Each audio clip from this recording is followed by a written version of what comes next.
Imagine Apple finally doing a foldable, and instead of rushing it out, they go straight for the biggest problem every foldable phone has had so far: battery life.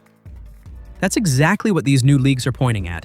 And if they're even close to accurate, Apple might be playing this way smarter than expected.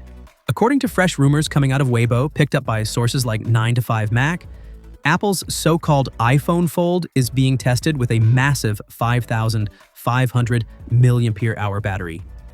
And that number matters a lot. To put it into perspective, even the upcoming iPhone 17 Pro Max is expected to land around 5,088 mAh, which is already huge by iPhone standards. This would make the foldable iPhone the biggest battery Apple has ever put in a phone. Full stop. And honestly, that makes sense. Foldables are power-hungry beasts. You've got a large internal display, more complex hardware, and extra strain on efficiency. Early foldables from other brands looked futuristic, but were constantly dragged for mediocre battery life. If Apple is seriously testing a cell this big, it strongly suggests they want endurance to be one of the headline features, not a compromise you're forced to live with. But the battery isn't the only thing changing.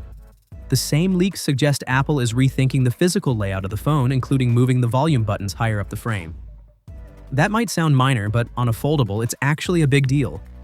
When the device is unfolded, traditional button placement can feel awkward, and Apple clearly doesn't want that clunky first-gen feel. There are also mentions of camera upgrades, hinge improvements, and tweaks to the chassis itself.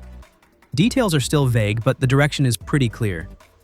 Apple seems to be obsessing over durability and ergonomics, which, let's be honest, are the two biggest question marks around foldable phones right now. Hinges get loose, screens crease, frames flex.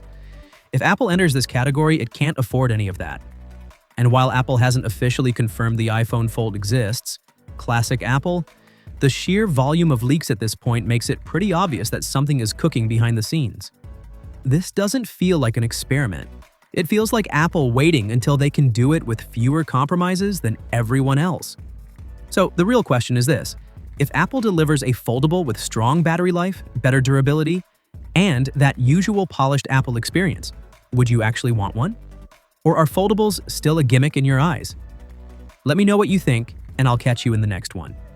Take care.